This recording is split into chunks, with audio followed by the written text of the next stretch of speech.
initially, if you roll the clock back a decade, we didn't have it. Every financial crisis we've had, right, in the history of the world, and we've had 10,000 of them. There have been 10,000 currency collapses, from the Lydians to the Athenians to the Spartans to the Romans to the Venetians, to the Brits multiple times, to the Carthaginians.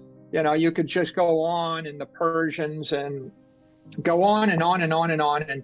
And the history is full of examples of an empire rises, someone mints a currency, the successors or the children of the conqueror debase the currency, the grandchildren debase it more, the great-grandchildren forget how they actually got the power, they spend everything, go wacky crazy.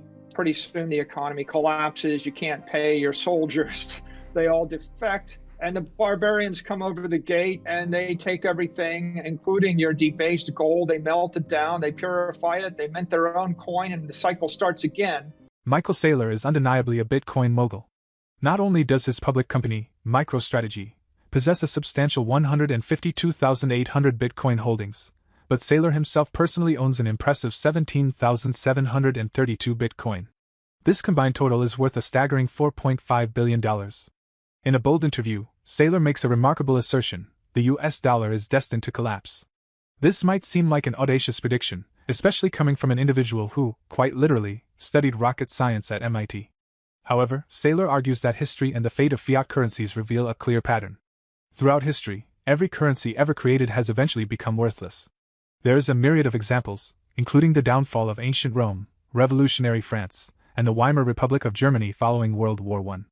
These empires, at their zenith, were not expected to collapse, but their currencies ultimately succumbed. Therefore, it's not a question of whether the US dollar will collapse but when. Fortunately, Bitcoin provides an avenue to safeguard against currency devaluation. Be sure to stay tuned until the video's conclusion, where Saylor expounds on his unwavering belief that Bitcoin will emerge as the best performing asset over timeframes of 4, 6, 10, and beyond years. So, what is the lesson of that? The lesson is, we're in the middle of chaos.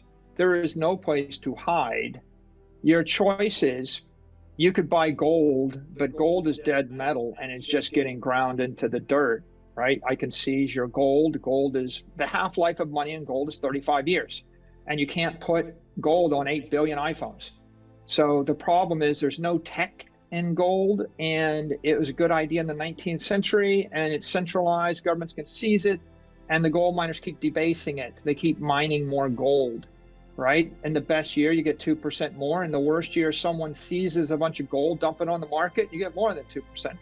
So people are looking for a safe haven. What's it going to be? Property in Africa? Property in Venezuela? Can't have property in North Korea, property in Argentina. A business where? A business in Argentina where the currency collapses.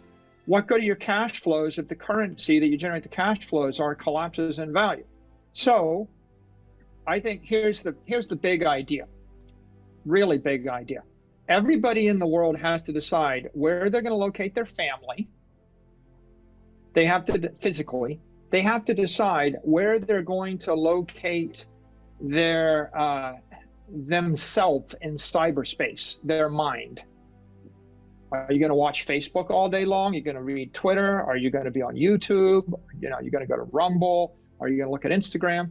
Right? Where is your mind? Right? And then the third question is, where is your business? Are you going to run a yoga studio in Miami? How about a yoga studio in New York? How about, are you going to run a farm in Zimbabwe, a ranch in Argentina? Are you going to buy a company that has business interest in China? How about owning a bunch of businesses in Ukraine or Russia? Right. So where is your P&L? Right. And the fourth big idea is, where is your balance sheet? Okay. You're a podcaster on YouTube. Okay, well, you better make sure that you comply with YouTube platform requirements. Otherwise, they turn off your podcast and they crimp your business. That's where you generate your revenue and you generate your cost.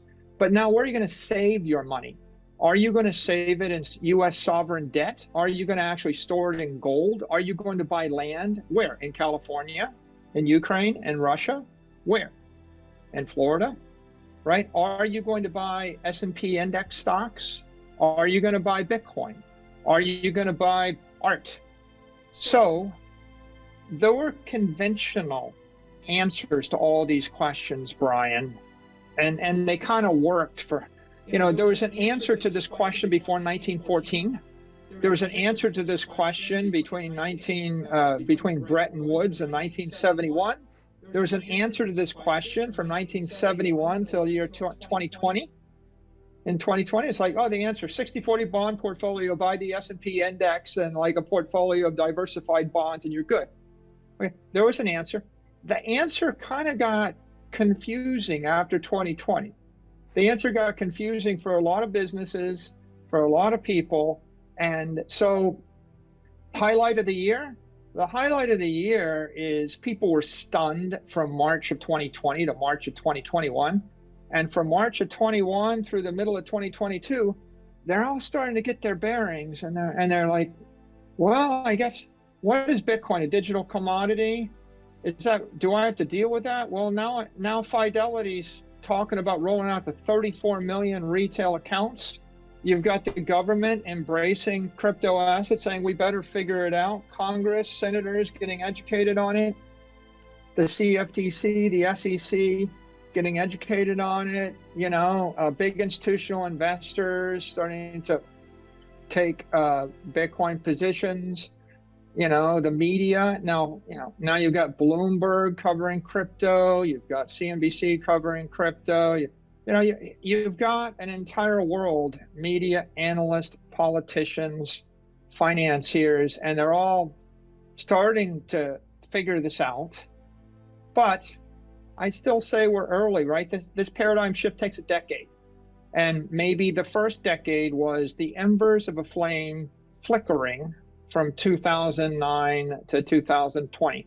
And then from 2020, we started pouring gasoline on that flame, right? The gasoline in the US is we triple the inflation rate,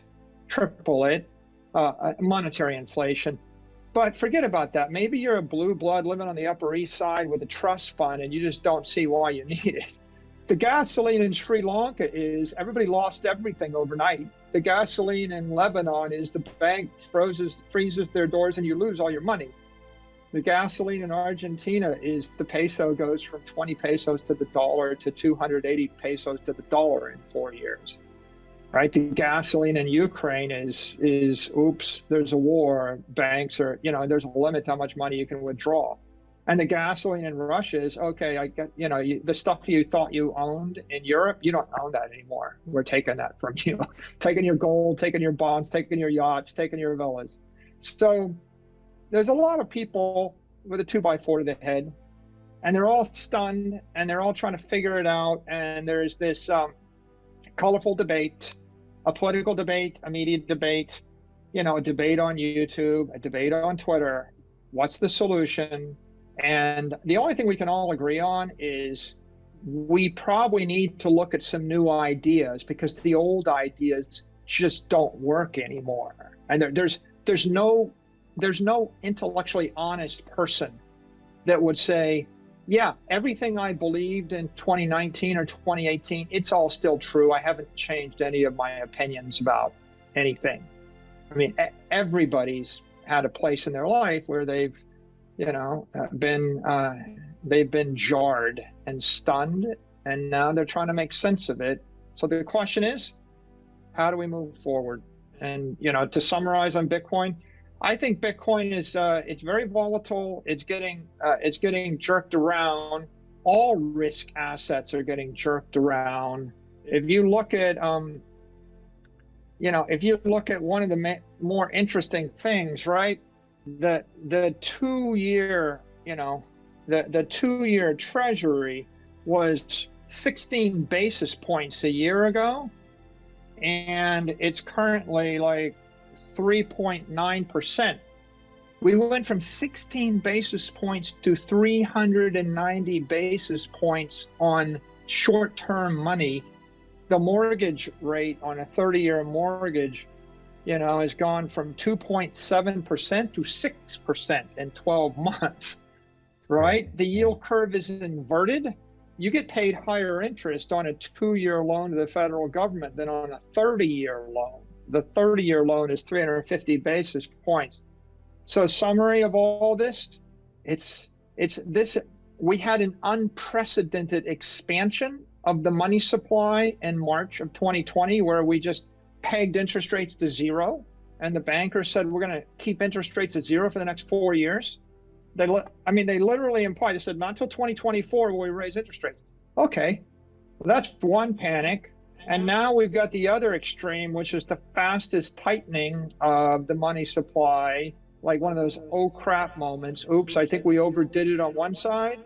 Now we overdid it on the other side. And what you see is risk assets. They're all getting hammered down, Bitcoin included.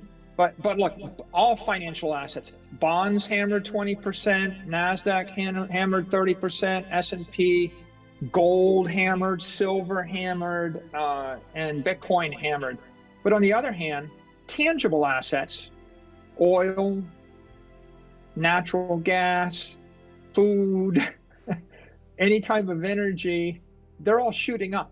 Right. And I think people are going through this moment where they're like, I guess I'm going to freeze to death or starve to death unless I have some of that tangible commodity stuff.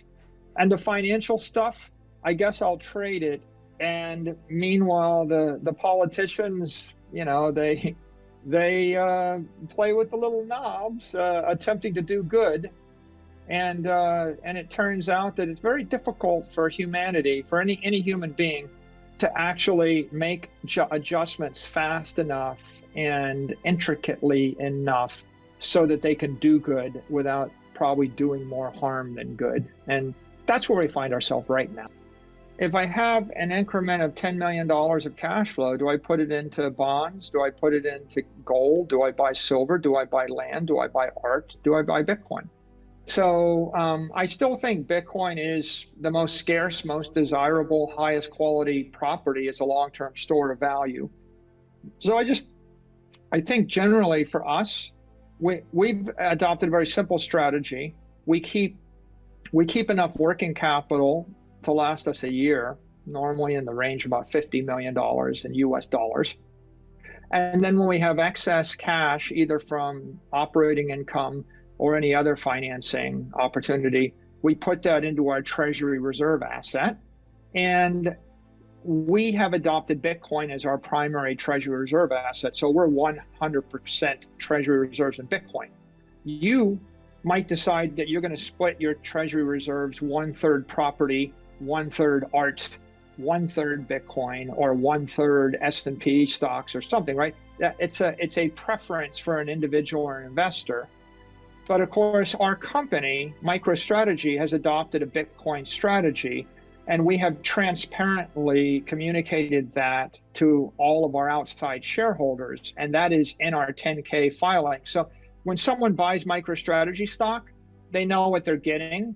They don't want us to hedge or juggle 16 different assets. So if I showed up and said, hey, I found it, we can buy a Picasso and I got a good deal on it, we think that's better than Bitcoin, all my shareholders would freak out because they don't want to invest in an art hedge fund or a real estate hedge fund. They want someone that's got a Bitcoin strategy. So from a corporate point of view, it's the right thing for us to do.